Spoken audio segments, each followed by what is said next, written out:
Eden Koz here with Just Be, and we are about to take a spiritual boom. We are at an unprecedented time in human history where we are transitioning from 3D to 5D within the great spiritual awakening. This video and audio podcast is the place for you to find your truth beyond politics, your sovereignty, your voice. Let's kick up your vibration now. By the way, each episode ends with the Just Be practice to do just that. And as we begin the show, just to know a little bit more about me, I'm a soul realignment specialist, meditation master, and dimensional healer. Learn more, and there's merch also at EdenJustBe.com. Let's get this party started. Now, I'm going to begin in a second. Okay. Eden, Just Be Spiritual. Can't even say that right. Eden, Just Be Spiritual Boom, in association with the Grassroots Warrior Network. Jason Sears, say hello, please. Welcome to the show. Hello. Thank you. You're in Boise right now, right? Yes, hot Boise. We're in a heat wave over here. Okay, what does that mean? Over 100. So we usually get some Ooh. a week or 2 weeks of over 100. It's going to be 108 today. Tomorrow it's going to possibly, they're talking about, I was talking about the records, breaking the big records. Our Uh-huh. hottest day ever recorded is 111. And so they're like, and I'm kind of actually excited about it. I like the heat, especially since I'm in air conditioning right now. So I can just run back inside and That's so funny because my air conditioning is broken. But oh again, no. yes. Yeah, it's going to be fixed this Thursday, but yet I'm in Ohio. So Oh very yeah. different from Yeah, a little you. different, but it gets hot there, right? But not like too many days of No. hundreds.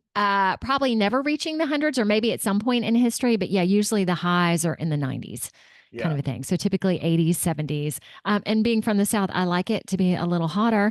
And I must say, you're my first guest from Boise. And do you love Oh, it there? I love it. I love Boise. Boise is a beautiful place. Okay. It's kind of a hidden gem. I guess it's not so much hidden anymore because it's been one of the fastest growing regions of the states for decades. Okay. A lot of people moving in here, but it's just such a beautiful place. It's a city-ish feeling. There's like some buildings and stuff going on, but it's a small enough town that Oh, people smile and you feel like it's, you can see people here. People okay. aren't busy trying to get to the next thing. So Ooh, I love that. All right. So today, among other things, we're going to discuss community as a spiritual practice. And we might be talking some about Village Co, if that's appropriate or when. Jason's recovery from being a world savior, which I can totally relate to, and becoming an American monk, among other things. So let me give you guys an idea of how Jason and I became connected. We became connected through Sacred Economy, Dream Weaving Community. And we're in separate looms at this point. How's yours going? it's And going amazing. good. Really And amazing. that has to be so interesting for you because you are a part of community building to be in this community. Okay. So let me just, and I've talked about dream weaving on the show before because pretty much everybody that I've been doing this with comes on my podcast because we are like minds. That's what I really appreciated about it because for me in this great awakening over the past 4 years, so many, I'm going to use the word lost for a second, even though that's not what it is. So many communities and friendships and families have gone by the wayside, and looming dream weaving is an incredible opportunity for me to build trust in community again. And it's so neat that I'm talking to you, Jason. Okay, because again, it's not perfect, yet there are some really awesome parts about it. So when you joined the one community that I was in, we split off like a week after. So you and I didn't I was have a the cause chance. of the split. Yes, the beautiful cause of the split, which we want to happen. So we didn't really get to know each other. So I'm so grateful today to have this time with you. And I'm gonna read your bio in a second. I do want to point this out. I'm wearing my Follow Me shirt again, which is interesting that I picked this one out today. And Jason beautifully was the first person to buy my merch. Do you mind showing your I shirt? know. I loved it. I saw the shirt and I had to have it immediately. We're in the shift together. It's like you made this for me, Eden. This was for Oh, me oh, because Thank you. this is my like hope and the way I show up in the world is that we're going through a shift, you know, Yes. it's a shift. It's a shift. It's a good way to think about, you know, like how things are changing and the way they need to change, and they are inevitably going to be changing, always changing, but we're going through it together. And I think that that's the big message, is that we're not alone. You know, no Yes. matter where you're at with it, you're not alone. Yeah. And I spoke to you before we started recording. Oh, where's my little, oh, there it is. We are recording. Um, that what is so beautiful for me is whoever I have on the guest as a guest each week, turns out it's huge for me. Mhm. So I am so much looking forward to talking about community, because in the past, I've been a huge community builder. Yet through everything that's happened lately, I've kind of backed off. I've retreated a little bit, which is good because I needed to find self-love inside of myself. Yet with you and what has happened the past weekend, I'm gonna go briefly into that. I am feeling that it's time to step out again. And it's funny wearing this follow me shirt, which again, like follow me kind of a thing. All right. Mhm. So quickly to give you this, well, let me go ahead and read Jason's bio first, and then I'll get into that. Jason Sears is a community builder, a calling that came slowly into being, decades of work with being in nonprofits. From after school programs to science museums, disability rights to cancer research, Jason has built communities around causes, rallying thousands and raising millions. More recently, he started a new kind of nonprofit, one with a focus on connections rather than causes. Love that. Jason lives in Boise and Seattle, traveling between them frequently with his dog, Daisy. Okay, awesome. In my neighborhood, okay, so I work with trauma. That's part of my job. So I'm used to hearing stories that are pretty unbelievable. Yet two stories in this past week involving people in their 20s. So a suicide in a very over the top traumatic way, and then just found out last night that an individual in my neighborhood killed someone, essentially. Like, Mhm.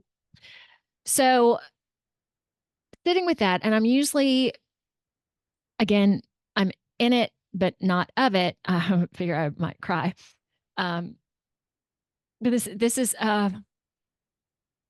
having a dramatic impact on me, because the young man that did this act, he had come into my house a couple of times, and I could tell he was troubled, yet he had a really great heart. And I was out in my yard the past week just mowing my lawn, and it's hard for neighbors to say hi.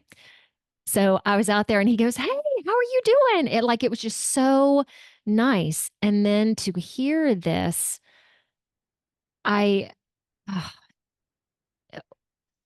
what would you say to that, Jason, to start to kick us off? Oh boy. Yeah, it's a biggie, Well, right? it's starting lightly here, I see. Man, we go right to the jugular. Yeah, no, Jugular. that's good. Okay. Well, this is important. I mean, this is the shift we're going through, is energetic, and there's a lot of pain and trauma coming out. Thanks for sharing that story, Eden. And I can just immediately, what came to mind for me is the experience I had more recently is last Christmas. Yeah. I received Christmas Eve. I received a phone call from somebody, and they told me that they had a gun to their head and that they were just done living. And you know, it took me by surprise, obviously. And what flowed out of me just in that moment was just love for the person. And I think that's the best we can do in these moments, is find the love in everything. Um, because it is tough to show up in this world. It's really tough. And there are some people who it's just not working out for. You know, there's some people who are living every day in incredible pain.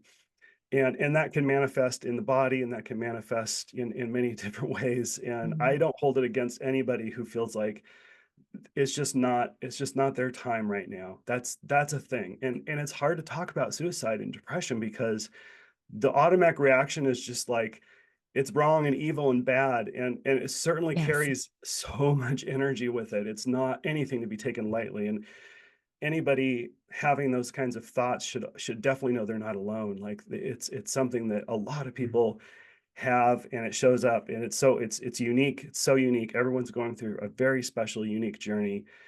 Oh, and so it's impossible to comment on someone else's, experience. But when you have a connection into that, that's a moment for that love to shine in. Leonard Cohen has that phrase, there's a crack in everything. That's how the light gets in. There's a crack. And so those moments, those phone calls, those are cracks. Those are cracks, and you are the light. Like, you're the light. And it doesn't mean you're going to save anybody. It doesn't mean you're going to change anything that may be not what you're there for or why you're a Mhm. part of that. Um, but the love is the important thing to be sharing from my perspective. I think that's the important thing, and everybody needs to be seen and loved and cared for. And from that, a lot of people will come back. A lot of people will come back and will find the strength, because there's so much strength in our bodies, so much potential, and especially when we're connected to other people, and we're especially when we're reaching out. And so that's the moment, is like, if you receive a connection from somebody in that moment, it's the most amazing thing that they have reached out. That is the most amazing thing to celebrate and say, like, thank you so much for calling me. Like, thank you. That's such a gift. That's such a gift that you made a connection. And there is strength here. Like in our connections, there is strength, and so many people will come back. And so that's the most powerful thing you can do in those moments, is to reach out to somebody and connect. And yeah, so the importance of community, that is why we need to connect together. We have to be connected, because everyone needs somebody to call. Okay. What do you mind telling us what happened? What was the outcome of that phone call? Oh, And either way is okay. I mean, it yeah, is. no, no, it's good. So that person is doing great. They're doing great today. They're doing really great, and they're flourishing. And I think I said it was last Christmas, actually 2 years ago. It's been Okay. a while. Um, and so yeah, they did surrender the gun. They got help. They got into a treatment program, and started therapy, started meditation. I mean, they just changed their life around, Wow. and it's been so inspiring. And they're not through it. Like, they're still going Right. through challenges. They're still suffering in ways, but yeah, it's different. And we're connected now in a special, deep way, which I treasure. Um, so I'm happy that there's a good end to that, for all the connections that exist there. Because yeah, and I'm Ah, grateful for that too, because I want to know how to help in those situations. And I think that's something that some part of my trauma is being the savior, working in different nonprofits. And so anytime ooh, someone says problem, my mind immediately goes to let's fix I'm this. Like, here. we Let's gotta, do this thing. all right, I'm in. Let's get it fixed. And you just can't. That's just doesn't work. It's not the right Mm. energy. And so yeah, in those moments when people are really struggling, I think what they mostly want to have the experience of is just being seen. And if you're trying to fix somebody, you're not seeing them. You're just seeing a problem, and you're seeing possible solutions. You're not seeing them and what it's like to exist in that problem in that moment. So I had that gift of that experience to, like, to see that manifest as a good way to be with somebody, and I've taken that with me in other lighter, but important experiences. Okay. I will tag onto that for a second. So I call myself a facilitator Mm, because I'm not a teacher. I'm not, there are so many words that you could use that would hang the responsibility on you. And I see everything as a spiritual experience, even if it's good or bad, like not putting labels on it. And same thing with what you said, Jason. I'm here for people to see them and to listen to them and to guide them energetically. Yet it's not my responsibility, it's your responsibility. And however you take that responsibility, I'm going to love you. mm, And mhm, it's so nice to talk to you today because in terms of walking my walk and talking my talk, getting back out there into the world, it's just so important. Let me ask you this mhm. question: How did you start to see that there was this shift abounding and all that that Mm. entails and means? Ooh, that's such an important question. I feel like so it's a spiritual journey for me. And I think we share this kind of growing up kind of connected in church, rediscovering God, rediscovering kind of a soul alignment. So my journey is that I completely left. I grew up going to church, didn't really quite understand it, didn't connect Yeah. with it. What was Left. the denomination? Was it It, a Christian church or? I grew up in a Baptist church, Okay. and then most of my time was spent at the Calvary Chapel, which is like this non-denominational kind of hippie church, which is really, it was actually really fun, and I felt supported. But there's problems with the way we're referring to the Bible and some of the advice I was getting, and I was also Mm. expecting to have this feeling. People are always talking about like this moment they had and this, wisdom they received and this, speaking to God, and I just had these several times. I'm like, okay, God, like I want to feel it. Like I need this, like I want to know I'm on the right. I'm hearing about all these other religions that are out there and these other things. I just want to know like you're here and that this is the right thing. Yeah. And it's just like kind of got crickets um in those moments. Dang Uh it. yeah, so I mean that was the path I needed to go to. So I ended up leaving and during while I was in college, really got into atheism. And I got into debating, and I loved debating the Bible and talking about all the inconsistencies and I went down this path, and it I don't know how to explain this. There's always something that just lingered around that. This idea of like, but why are we here? Science can't answer that question of Right. like, just why are we here? Why is it this way? And it felt a bit empty, that they didn't have that feeling of that lens on the world, didn't seem to have the color that I had when I was going to church, even though that lens on the world also just had some issues, seemed Hmm. blurry, I guess. Hmm. So to answer your question of that shift, it was during COVID. I got my first grounding. I was in this call and someone's like, let's do a grounding. And I was like, what's a grounding? And then we started it. And I'm like, wait, I feel like I'm back in church again. Everyone's like got their eyes closed and we're talking about, like connecting to the earth. But I came out of that very short experience, just a few minutes, and I noticed in my body a difference. And I was like, whoa, this is an important experience. Um, and this person that led the grounding, uh, she just really made an impression on me. And I realized and she just offered this. It's just something like you're doing, Eden, like you're not out in the world trying to start an empire, trying to like, make money or, it's just like you have a, a gift and some resources and you're just offering them. So that was new to me of like, wow, this is just being offered. This is good people. And that white rabbit, the more I followed that person and others like them, so many people have come into my life that have offered those kinds of gifts, and I've learned so much.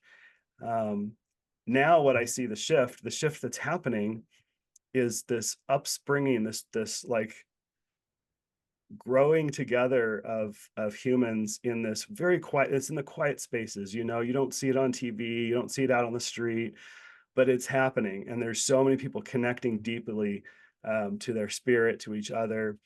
And in that network, you see all the good things happening. You see people like dealing with their traumas in life. You see people supporting them in that journey. You see people leaving relationships that they need to get out of and starting new ones that are nurturing and healing for them. And that's all Yes. the shift. That's the nature of the shift happening, which is really exciting. So that's where I see the good stuff in the world. Yes. Okay. Let me ask you this, Jason, because, okay, this is probably a two-tiered question. I want to know with you regaining, let's say, that connection to God to really let us know what that is like. And then, second tier is there are so many people, which I believe there's a reason for this. This is being encouraged to be atheist or agnostic, to move away from the connection to spirit. Well, let me ask you that first. And in terms of your connection, what are you feeling now? How has that changed you? Because Yeah. this is fairly recent that you've come back Yeah, to it's been it. 4 years. Yeah, very recent. Yeah. And still very much on that journey. Yeah. Um, but I have a sense of direction, and I know like where my effort is best used. Um, the feeling, yeah, it's good to return to that. So I was chasing a feeling, and I feel like I was chasing a feeling in the Mm. same way that we toxically chase relationships, that Yeah. we're chasing that high of a new relationship, and it's just like all you can think about is that person, and you like touch them and it's so exciting, and you just like want to be like close. There's those feelings in the body. Oh, they're like intoxicating. They are intoxicating, right? They, Hmm. literally, we get addicted to these feelings. So the scientific lens on all of this is being aware of how our bodies function, from an evolutionary perspective, in order to make sure we get food, and we're, you know, pairing up and having babies and all that. And it's great. We get to experience that. And we also have to, I love the Buddhist philosophy of the middle way. We have to be aware of that and not fall into it. And so what I feel now are feelings. I definitely have experiences in when I'm in deep meditation. I practice Vipassana meditation and Hmm. really discovered some interesting deep truths about what it's like to be through that. However, those feelings are not the evidence anymore. It's not like I need to have the feeling in order to be sure of something. The feelings accompany things that happen in life, but they're just as a mystery.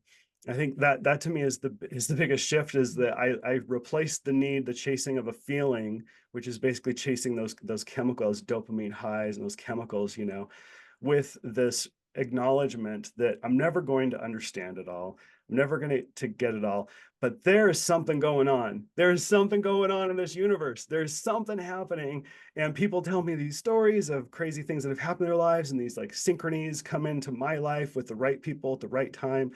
And so I have been using this word faith too, because it's related, of like, Right. I choose to put a lens on that, about it being about spirituality, about being some kind of like deeper purpose happening. Um, and that nurtures me. It fills me up. And it's like, it doesn't matter if it's absolutely true or not. It's true for me. It's true for me. And I see that same kind of truth in other people, that it's true for them, and it's what's guiding them and helping them. So yeah, that's the thing. It's like, it's not the feeling, it's not chasing the feeling. Yeah. It's about letting go of needing to have the evidence and have it all, like have the right thing. And then you can say like, yep, I did A, B, and C and got D. And so I figured it out. It's not that at all. Yeah, it's the mystery is, I love the word the mystery. That's my way of. Man. Okay. So I had to be hit on the head. So Oh it yeah. beautifully for me, and we'll have to experience this differently. There was no mystery because I had been searching. I had tried. I had, pedaled on my bike to church. I had gone and done everything, and I'd pretty much abandoned it. So I started doing meditation specifically. And within that, knocked on the head a couple times. Then I had my near death experience, which that just, woo! So mystery, yet I can also sit here and say for me, it was unequivocal. And plus everything I can do now and see. Um, Mhm. but I also think it comes how it's supposed to come for individuals. Like Mhm. comment with me on this, that to move out of the for you seeing and going into mystery a little bit, that was really really good for you. Would you agree with that? Oh, absolutely. Yeah, absolutely. Nice. So my second question, let me articulate that a little bit better. When you meet someone now who is detached from God, what do you feel about that? Mm. Yeah, and yeah, you're bringing into the my awareness a bit about like all of our different journeys with this, the different experiences we have. And so that I have a reaction to people who might be expressive about that belief or that experience of not believing in spirit or God or anything that comes from the trauma that I had, like with church and, and a lot of people have had that kind of trauma. So yeah, I do find like I want to work with that, it's like, let's talk about that, but I also know that it's probably not gonna, go the way I hope it goes. Um, because yeah, everybody's on their own journey and and we're all performing very different roles in this whole like thing going on, like there's a lot. That's what I trust my faith is when other people describe something that I just can't connect with. It's like I've never felt a kind of certainty with spirit, but like you just expressed and others have as well, there is a much different experience that the people have with it, and I trust that. And I see that like as a guru, like we have had these amazing people who have come onto this planet and shared such deep wisdom that have affected so many people. I don't know like what their experience was like. I don't know, like, I don't know. Part of me wants to wonder if they're making stuff up and just kind of putting on a show, or if they're like so deeply connected to something that this incredible wisdom is just kind of coming through so humbly, peacefully. I mean, I believe that is true. However, it's it's a faith I have in following things I'm not, other people and their truths. There's something in it for me, I know. So when I encounter those folks, it's mostly about what am I learning from this? What am I learning about myself in this exchange? And often it comes to, I want people to have hope, I want that Yeah. so bad. Even in talking about church, it's like, okay, yes, you had a bad experience with church, but there's so many good things that happen in church. There really are. There's Mhm. beautiful churches out there. There's beautiful people in churches. Oh, I just want us to see that too. That's also true. Yeah. Just getting back to your point of being people being seen for whatever their experiences and whatever their beliefs are. Hey, I wanted to talk to you about your thyroid cancer or the Yeah. thyroid cancer. What the heck happened? Yeah. That was a interesting experience. To say the least. Okay, what went down? What went down? Yeah. I had been in the Peace Corps. So I was in Africa for 2 years. And Okay, do you uh, mind giving an age because some people are just listening, they yeah. can't see you.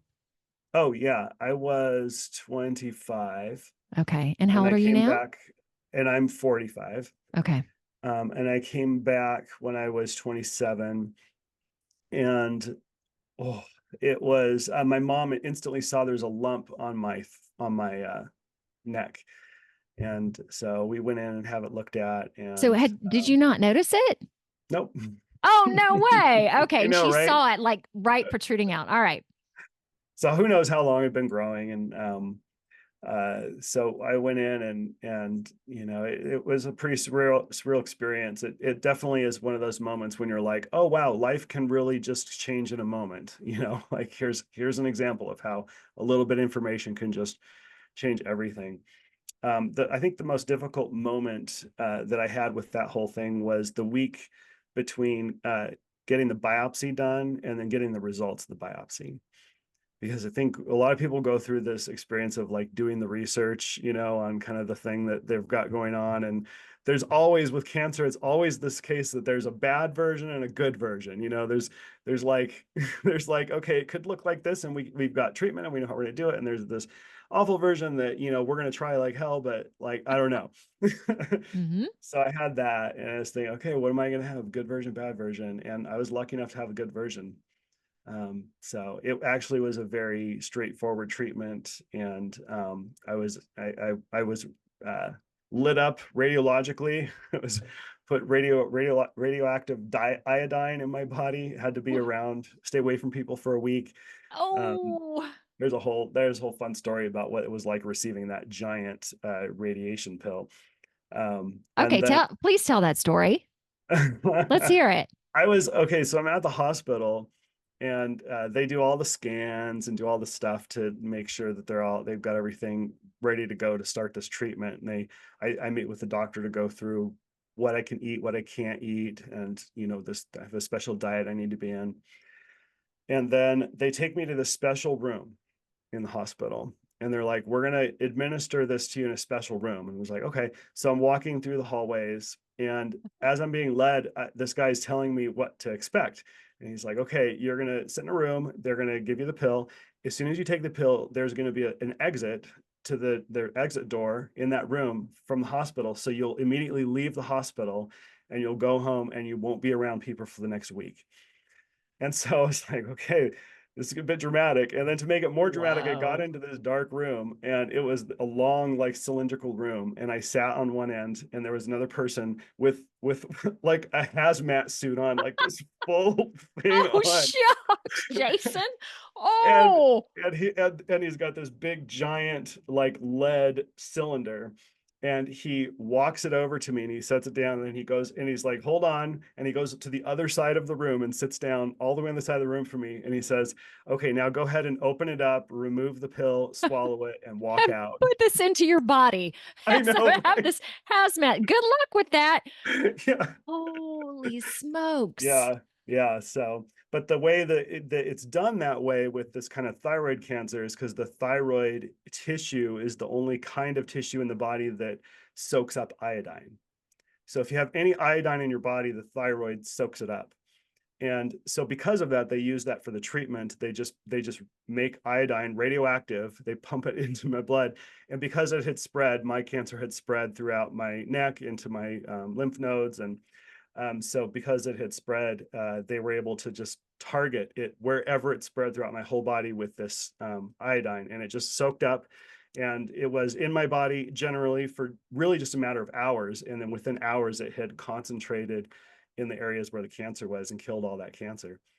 So there's not many treatments of cancer that are quite like that. And it was bizarre. Wow. So it worked for It you. worked. Yep. Yes. And I know you have also a pretty dramatic experience with cancer, which spread as well, right, throughout your body. Yes. Yeah. Yeah. So I can relate to getting a diagnosis, a potential diagnosis of stage 4 cancer, which is Mhm. the Yeah. worst you can have, Horrendous. which I talk about like 5% of people die within 5 years if they have stage 4. Turns Mhm. out it wasn't stage 4, but yet I had the same thing with you, a week to sit with it, Mm. going, this is highly probable because everything is showing that I had 3 lesions in my brain and one in my lung. It didn't turn out to be that. And it was that's when I had my near death experience. So yeah, these situations, these mind-blowing spiritual health experiences can really do some good, Mhm. however they may Mhm. lead. Yeah. Wow. Wow. And as you were talking about relationships, you were married. And tell me what PNW stands for. Pacific Yeah, Northwest. that's what I thought. Okay, yeah, tell me about your marriage, and then after that we'll go into the spirituality of community. Yeah, so you were married for a while. Yeah, we were married for 10 years. We were Whoa, together okay. total for 12 years. Um, Very energetic relationship, very emotional, very, I mean, passionate, Yeah. really opened, she really opened me up. Mm. And in a lot of it, it was, I don't know how to put words to it all. There's so much I got to experience a lot, and I'm grateful to her um, and in just that time that we both were in our lives where we wanted to explore. And so we were quite a team. We spent all our time together. We're very much attached. Um, and she loved throwing parties, and so we had just really great parties, like Mm. around food. The big thing we threw was a holiday cocktail party, and we invited everybody to dress up a bit. And I was the one that did the photo booth. So I was like, I want to take photos. If everyone's dressing up, like we should have Fun. good photos of that. So I set up the photo booth, and that was kind of my job. So she really helped me transition from an earlier time in my life where I was very much introverted and quiet and very uncomfortable in social situations, very uncomfortable with small talk. I was fine, working on something with people and talking about the tasks, but I didn't enjoy, like at the time, connecting with people one on one. Oh, So that having the photo job at these parties is what got me through them, because they were very stressful events. I think all these strangers, most people I don't know. I mean, some I did. But she just was the life of the party and very great host, and everyone loved her, um and still does, I'm sure. But I learned a lot from her about being social and getting to know people, and I slowly became more and more comfortable. And we ended up in our last few years, we were in Seattle. We moved to Seattle, yeah. and that was a huge, like, we were both ready for a big change in our life. Um, she was looking to get into teaching and wanted to start a teaching career in Seattle, and I was ready for getting more involved in the kind of social justice scene, of like really, especially in the nonprofit world, just wondering what called, what I would get involved in Seattle.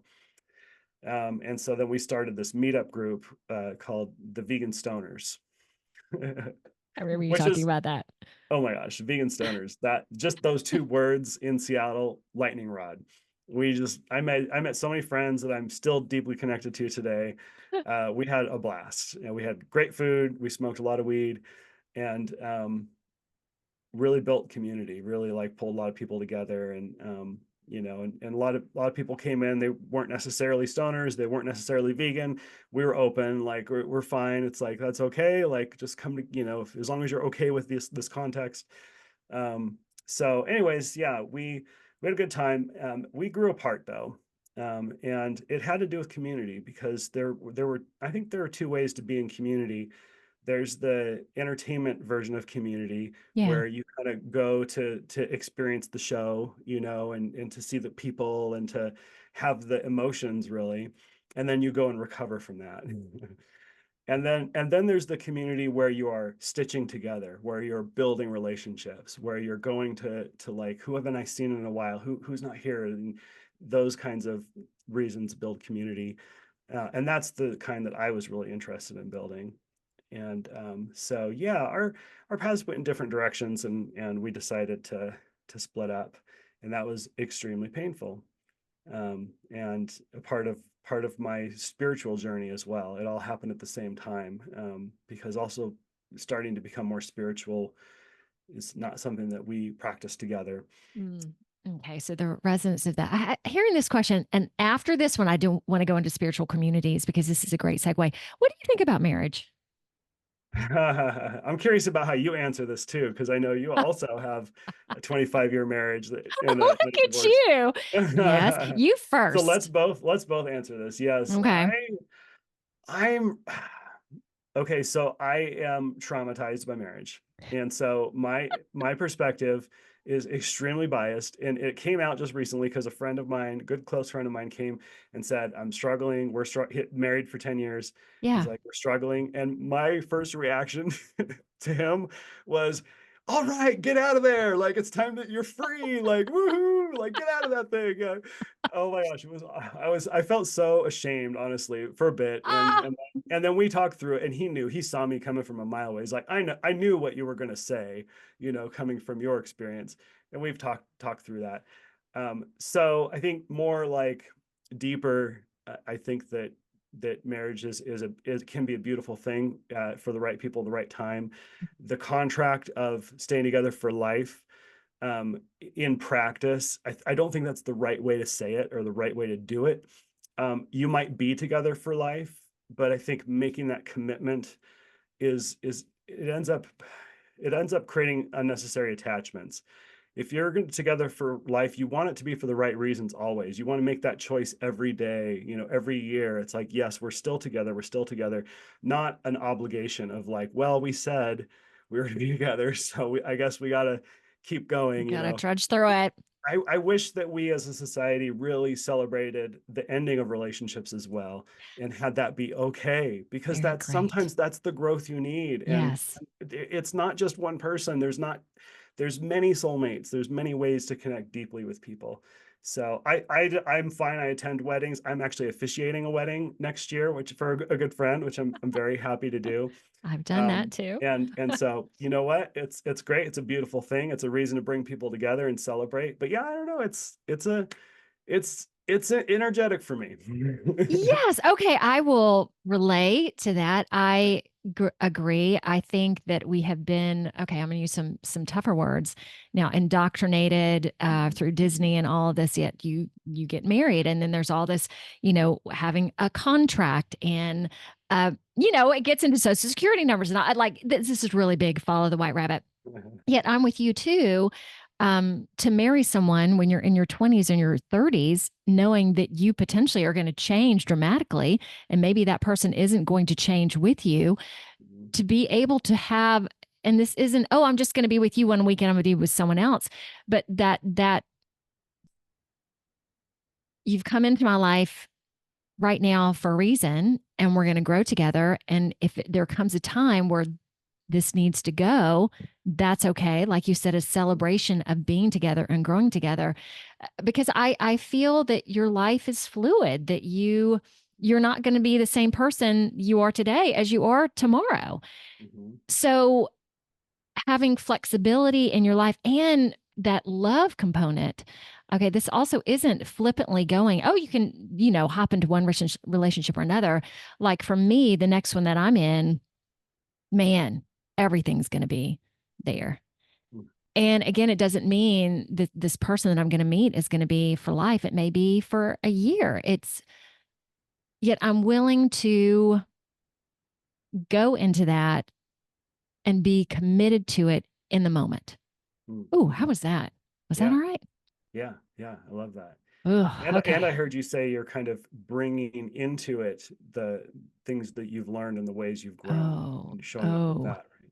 yes, Yeah. indeed. There are so many things now that I won't settle for. Okay, let me see this appropriate for myself. And this thing that you can never say the wrong thing to the right person. So I'm all about speaking my truth right now. So whatever, I mean, there are no secrets anymore. Not that there were secrets, but yeah, if I'm feeling Yeah. something, here it comes. And Yeah. I I want the same thing from somebody, to be truthful, to be Openness. Yeah, honest, and absolutely. openness. And oh, Yeah. and Jason, thank you for Yeah. also asking me to answer that question, because it was really good for me. Thank you to Yeah. clarify. Good. Yeah, no, I think that's good. And if we can linger for a moment longer, Yes. I'm curious about the experience you had coming out of a marriage of 25 years, because you had started your spiritual journey long before, like during Mhm. that relationship, right? Yes. So that's different from my experience. And I'm just kind of wondering, like, yeah, what was that like? Ooh, great question. Thank you. I had started my deep meditation work, and it was so much more than just meditation, energy, and all of that. Um, I was almost 30. I was trying to think if we were married or engaged at that point. So I completely changed. I started, because I'm from the South. I was a kind of a doormat, kind of, oh, whatever you want, Mm, I'll be glad to do that. mhm, And also, with my former husband, this empathy part was always like, oh, I'll be there. I can fix this or make him feel better. And it took a long time to realize, again, kind of being a savior of the world, that that was not my job and not my place. And there's way more to this. Um, but also karmic contracts, and through this great awakening too, that he and I had existed in parallel lives before. I don't know how you feel about that, but it was time to officially break the tie.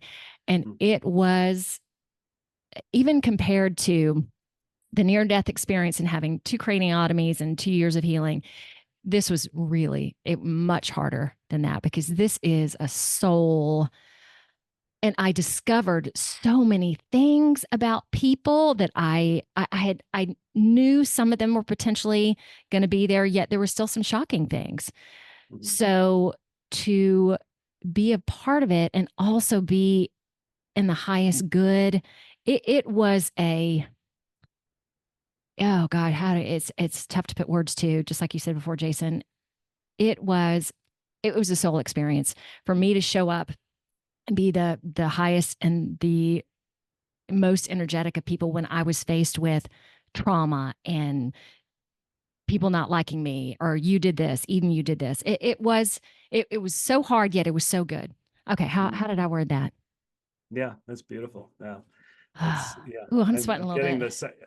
I'm getting the depth of what you're trying to speak from there. It's a lot. It sounds like not a short-term thing. It sounds like something Ooh. that would had been unfolding for a while. Was there Yes. a moment? Was there like a certain kind of aha moment, or was there a point at which things started shifting to the separation? It was a 7-year process, yet Mm, there were certain things that came into my vision that I could not see mhm. anymore. And when you become aware, like I work with my clients on these things too, like when you become aware of those things, you can't shut them off Yeah, anymore. yeah. That's So good. Yeah, that's good. so there were certain things that I knew if I loved me, if I that I couldn't live like this, even though staying there would have been more safe for me, realizing that that was not safe. Mm, And if I did that, also everyone who comes to me for clients and that sort of, if I stayed in this when it wasn't my highest good, what if I'm telling someone else, oh, this is not good for you? How could I say that if I'm not doing it? So yeah, I had to take the big step. yeah. Wow. Yeah, that's a lot. Well, so how do you relate to people who are sharing with you their struggles in primary relationships? Same thing that you talked about, seeing them and understanding them, yet also giving them my story, but also saying, this is not your story. This is mine. Yet here's how I can relate to you. Hmm. And there are so many, especially right now, so many parallel things that I'm like, oh my gosh, well, let me share with you. I had that same experience. So it's been quite enlightening and neat to share my experience. Okay, I'm getting my words here. Again, being in their experience, but not of it, but I can share where I've been Yeah, without yeah. judgment Okay. of That's them. wow. That's amazing. I'm working toward there. I'm getting closer there. It's tough. It's a space that I try and steer away from make having advice, because it's tempting to Yes. want to weigh in. And I feel the same thing Yes. about the Disney upbringing because I Robin Hood was my favorite cartoon Oh, growing that's so up. perfect. I know it's Robin Hood. You. It's Marion. She needs to be Mhm. safe from the castle. She's so cute. I'm like robbing from the rich and giving to the poor, and it's I got definitely got caught up in that and that yeah, I feel like I see that pattern. It's in all of us, and it's not just these kinds of relationships that we're always trying to fix each other because we can see other people's issues a lot easier than our own. And Mm. yeah, so I feel like to me what I noticed in the healthiest relationships of all kinds are that we're all doing our own work, and Yes. that when you're connected and attached to somebody who is not doing their work, or at least or at a minimum just not like acknowledging that there are some things that they're owning, that are there, but at best communicating, occasionally of like how that work is showing up, like that those that's the good stuff, like that's where we need lots of rich connections, and being attached with somebody. This is family often, and a lot of places it shows up, but being attached with people who are not aware of work that needs to be done, that's tough. That's so tough. That's the domain of like, I don't know what to say or how to handle that. Like that's something that you're gonna have to feel out, but Well, it's tough. and that's so interesting that you brought that up because after the divorce and COVID, really aligning with folks that have the same vibration as me, who are really working on opening themselves up, yet realizing with community that it's time to go back into groups that are not that and being Mhm. okay with it and showing up authentically Yes. and being, oh, I love your reaction to this. Being, if I truly am love and light, which we all are, but yet I'm really working on that for me just to be able to come in and to be that regardless of the situation, regardless of people having different opinions from me, but just showing up. So that is Yes. where my next step is. So, Jason, it's so great to have you on today. Tell me, in terms of it becoming a spiritual practice, which is essentially is what we're talking about. What would you add to that? Yeah, what you described is a it's a beautiful way in which we need people to show up. Like the calling of our time today is Ooh, to I'm getting chills. just to return back together. And in order to do that, in all of our messiness, with with all of who ends up showing up, when you pull everyone together, it's like, okay, everyone's going to show up, and they're going to show up with their stuff. And ultimately, the best thing you can do is be there in that I don't know how you've said it, but it's like be it, but not of it. Um, like be you and just continue being you no matter what happens around you, no matter who yells and screams or who shares whatever thing, or whoever you're like really attracted to and want to like spend more time. It's like just continue to just be you in all of that.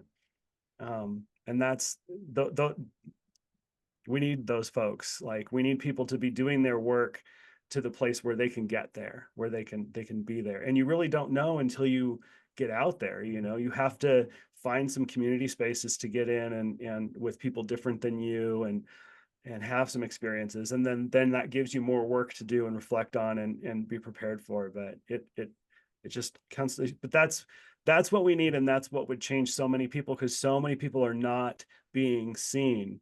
Mhm. And I think It's that's true. a really important part of our whole journeying, and the vibrating. Like we can't vibrate until we get some kind of energy, coming in, and that being seen is the most beautiful energy that exists in the world. Is can we offer that to people that are not like us, that are in very different places? Because that really helps And get to people your moving.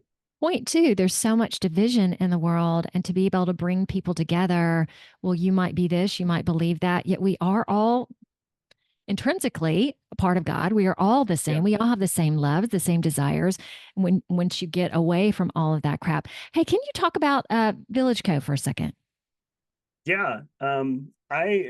It's so much fun. I never thought I would be able to get to do this. I have worked in nonprofits for 25 years, lots of different roles, different experiences. What I have noticed in my time, is that when people do heal, and when good stories come out of this kind of work, it's not because there's some kind of special program that's running, like a curriculum that they kind of took in. It's not because of a certain amount of money was there, or it's about relationships. It's about the time that people spent with other human beings. And as a quick example, like I worked at the Boys and Girls Clubs for 10 years, and after school program, kids from all different environments, lots of challenges. We had debriefs at the end of the night where staff kind of share the things that they saw and like what they needed to talk about. Um, I don't know. I got into fundraising for Boys and Girls Clubs, and it was so easy to fall into this trap, the savior trap of like, Eden, thank you so much for supporting us. You're saving kids' lives. You're making it possible for kids to get out of these, rescuing them from these awful home environments. And the reality is that these kids go home to that every single day, and they Yeah. have this little moment where they get to be with other people that see them and love them and care about them. And I don't know why it was so hard to make that the reason that it needs to exist, that we just want to pay staff so that their job is to just be there and have relationships with the kids. Like that's it. That's the whole program. But instead, we're kind of raising money for these special like STEM education, and we're doing outdoor backpacking trips, and it's all good stuff. But so that pattern continued through different kinds of nonprofit experiences, Yeah. and it just keeps coming back. Like this was my calling. This is my purpose that was kind of deepening at the time, of seeing that what I was good at, and what was helping in a lot of these environments was just building community. Like every nonprofit is just a group of people that are all contributing in different ways and helping in different ways. And, it's really simple. So I kept thinking, like, can't we have an organization that's just doing that? Can't we just focus on building relationships and have that be the reason, the cause? So that's emerged now. It's like finally has a form, and it's called Village Co. And I've lots of friends who I've known a long time that have been helping with it. A lot of people have showed up, from the signals we've been putting out, that are just really aligned and helping figure this out. And the idea that we're working is so simple, beautiful Yeah. idea is, can we just come together where we live, like on at our streets, you know, in our neighborhoods. Mm. Can that just feel like a place where we can be connected? And it's very beautiful to me. It makes a lot of sense to me. It's kind of a new idea for others. And there's a lot of folks that are just like, I don't want to know my neighbors. Like there's some crazy people that live on my street. I want to keep to myself. So I get it. It's actually a great challenge we're taking on to say, like, can we do this? So the innovation we're working with is kind of answering the question, why is this hard? Like, why don't we know our neighbors? Why, you know, Right. and what I don't want to do is I don't want to show up to a meeting where, you know, Ed from down the street is just talking the whole time and won't stop going on about politics, you know. I don't want to be at a meeting that is all like too touchy-feely and wooey and wokey and all that stuff, you know, with people talking high philosophy and systems change and all this stuff, you know, and other people, they don't want to be in meetings that are just talking about the weather and like just, Right. you know, fluffy and stuff. They want to like be involved and do things. So so how do we pull this diverse group of people together? Oh my God. And it's so neat you talking about your wife, that was such a great experience for you in terms of what you're creating now. Oh my gosh. Wow. Yeah, So let me ask you this question, Jason. So if I wanted to, if I have the understanding of this correct, if I wanted to bring Village Co, the methodology, into my own neighborhood, I could do that and be supported with Village Co. Is that kind of how this absolutely. works? Okay. That's it. That's a great phrase. I'm going to capture that one. Thank you. Okay. Yeah, It's because been I tough to listened. find the poetry around this, but Because I listened to two of the interviews that you were on, and then that was, I think oh, that's the key of it, that I could do this myself and use that as a tool to help me. And also, from what I understand with Village Co, once you become connected, there are also other villages that you become connected to as well. So it's not just you doing it. yeah, yeah, kind of. Okay. So one thing that I'm resisting in a very thoughtful Oh, way nice. is the desire to create these grand unified organizations that are bringing everyone together and having this big, like, we're got this mission, you know. It goes into the savior thing of Awesome. like let's fix the world, let's heal the planet, let's do it's like, yeah, I those things need to be happening. Yeah. But this organization is not about bringing, you know, millions together. It's just about, can we come together at our local Right. communities? So the way in which our village builders, so we focus very much on village build. This is part of my journey of like, how do we do this? And Yeah. my big insight was, we need to find the village builders. We talked earlier about what it's like where you can show up just as yourself and you're protected and you're ready.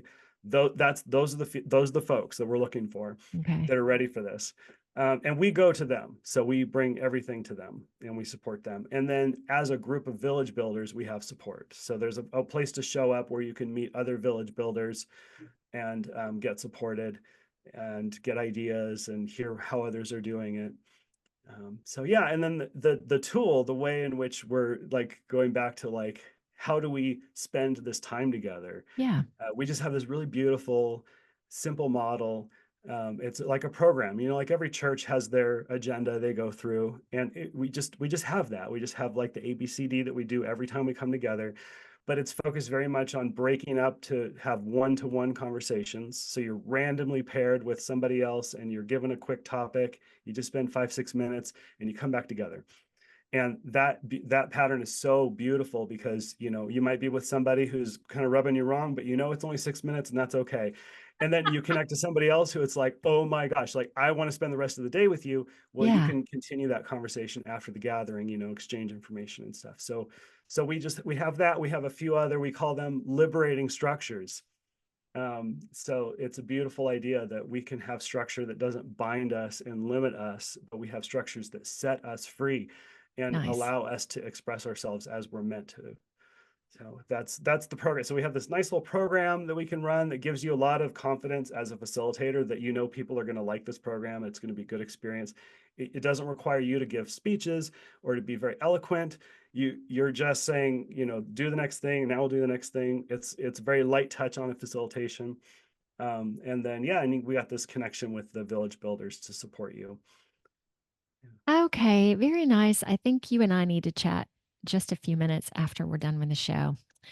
Very awesome. Because I attempted like 2 years ago to bring my neighbors together and had a potluck at my house, which is great because no one knows each Hmm. other. So every Hmm. 6 months, I reach out to folks to go out to this local place to have dinner, and the same 5 or 6 folks show up each time. Hmm. Yep. So yeah, and I don't feel like I'm going to be long here yet. Yeah, it's time to do more. Yeah. Jason. Love that. Well, thank you, by the way, for bringing people together. Well, No matter how it happens, for how long, even just one time, you never know what kinds of connections happen that are right. meaningful for people. And no one knows each other here. Yeah. It's just incredible. Can this has been delightful. I want to move towards your Just Be practice, which again is so remarkable with what people bring on the show. What are you going to do for us today? Ah, Robin so Hood. kind of lighting the inner convener fire for Just folks. be Okay. practice. So might be familiar with like the meditation where we're sending loving kindness out to others. We're also thinking when we're bringing people together of kind of who do we start with and how do we and who's going to be a challenge, and just kind of putting the energy out there to lay some good groundwork for bringing people together. So we'll yeah, so I'll lead a short little meditation in this meta Awesome. style. Okay. And we didn't even get into how important meditation is. So I'll just put a little Yeah. plug in there for that. Yes, absolutely. Very, very, and shows up meditation. So many yoga shows up in so many ways. There's not any one way to do it. I'm Right. still Or learning new prayer, ways. or yeah, it can be other names as well. Okay. Yeah. All right. Okay. Well, Ready. invite you and our listeners to, yeah, just settle into your space to start with here and just feel the support of the chair under your butt. Let those eyes just gently close or just look down if that feels comfortable. And place both feet on the ground. And just feel that support of earth underneath you, the support under your feet of the earth holding you up, support through the earth into your chair, supporting your body, constantly there for you. And then we'll take just a couple of deep breaths. Just fill those lungs all the way up. Let it out nice and slowly. This time, just notice the support of the earth and breathe in that support. Fill your lungs with the support of the earth. Hold it. Hold it just for a second at the top. And now let it out through your mouth nice and slowly. Gratitude. Gratitude for all that support. Continue breathing, noticing the breath coming and going, appreciating the support with each breath in and out.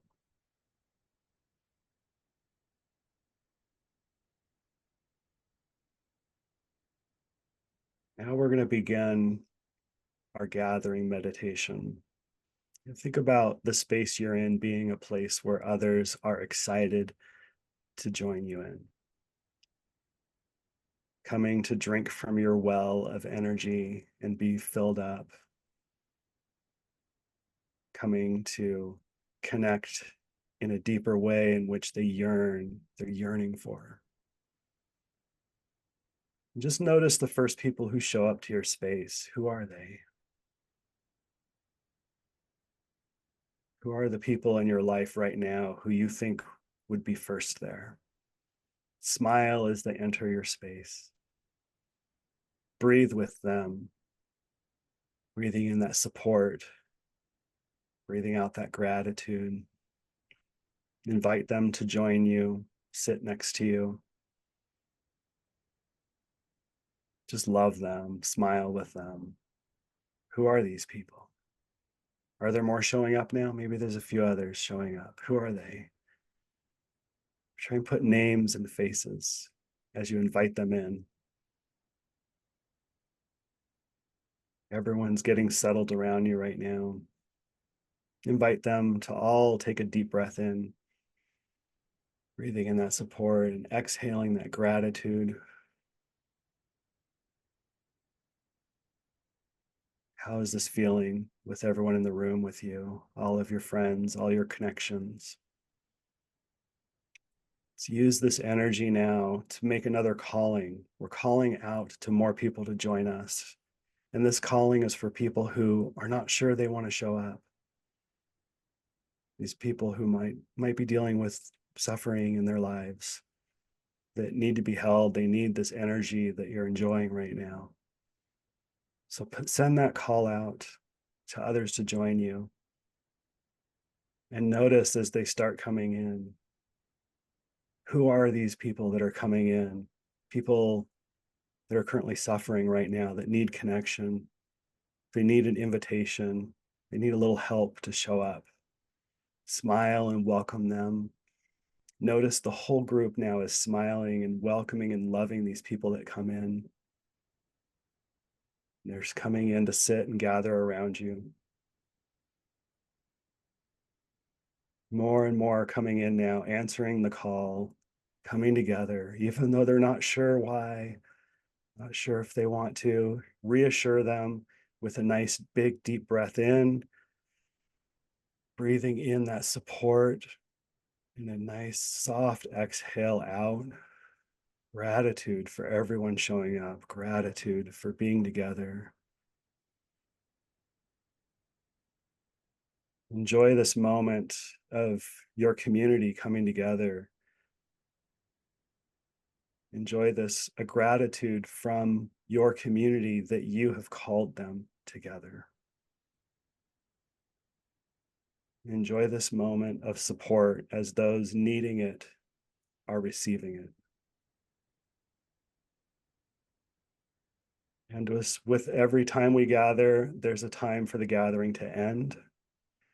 So we're going to take 3 deep breaths. And on the 3rd breath, we'll invite everyone to start leaving the space.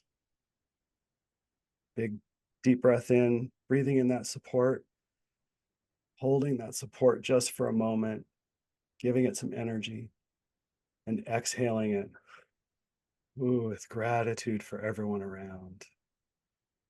Second big, deep breath in of support, supporting each other in all of our ways and all the ways we show up. And exhaling the gratitude that we showed up, even though it was tough. Oh, thank you. And a final big, deep breath in, breathing in that support of the community together, the strength of us together. And exhaling that into the world, gratitude for all those gathering, for all of those strengthening their communities. Everyone is smiling at you and waving as they're leaving this space one by one. And soon you're again alone, feeling the support of the chair under you, the support of the feet, the earth underneath your feet. Now let's return back to our present moment. Just start by looking down at your body right now in this moment, looking down at your feet, at the earth. And then let's go ahead and raise our gaze and meet eye to eye in gratitude for each other being together. Thank you. So much. Hmm. You know what I felt there, Jason? I'm going to share 2 things, if I may. Mm-hmm. What I am realizing through my journey, that in supporting others, I totally felt supported too, Mm-hmm. which was awesome. Then I have to give you, I don't know if props. I appreciate you coming on here and also seeing me and having done some research on me too, because I have a lot of people that come in the show don't even know my name or remember, and it doesn't matter because the show isn't about me. Yeah. Yet I am key in it on some level, and it helps also the discussions when we both know about each other some. So I acknowledge that. I have gratitude for that. And I appreciate your questions to me as well. So thank you. Yeah. Yeah, absolutely. I think there's a lesson in this for me, a reinforcing of a deeper truth that this is how we all, are working towards showing up with each other, that in every space we're at, seeing others, even and especially when we are feeling a strong calling, when we're on a mission and we need to get things done, the only way we ever get things done in this world is through relationships. It's really through seeing others and not pushing agendas on people, but inviting them in if they're called to receiving something. And so it's so important that we begin. It's this, the lesson I've learned is the small talk and the little exchanges and the feeling comfortable with others. It's something we can all do. Like we do have this ability. Most of us have this ability, and it's a muscle, and it takes some time. And so yeah, inviting all of us to deepen that skill and really show up fully with people. And it's always a pleasure to show up. It's a pleasure for me to show up, but especially with you, Eden. This has just been such a really wonderful experience. And you are absolutely the embodiment of the white rabbit.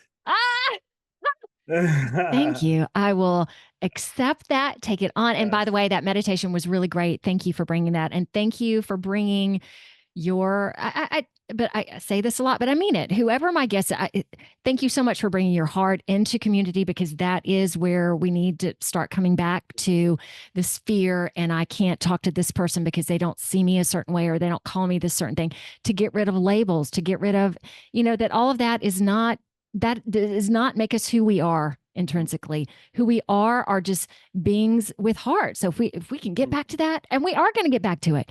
Yeah. Thank you so much for being here today, for taking your time. And I'll list Village Co. Is that the one you want me to list? And I'm going to list your LinkedIn connection too. I mean, it's just good to note that we are still in our startup pilot. We're running a pilot project this year.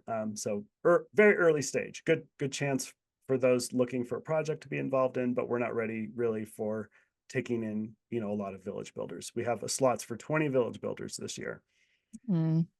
I might be one of those. I know. All right, everybody. Next week, be interesting. I've got a great lineup for the next 2 months. Not to dismiss Jason, but 2 months already filled with some more great quality people, just like Jason. All right, y'all. See ya later. Thank you, Jason. My pleasure. Y'all, find me on Facebook, Instagram, LinkedIn, Truth Social, as well as Rumble, BitChute, YouTube, plus a plethora of other audio directories like Apple Podcasts and Spotify. So subscribe, do it all. See ya.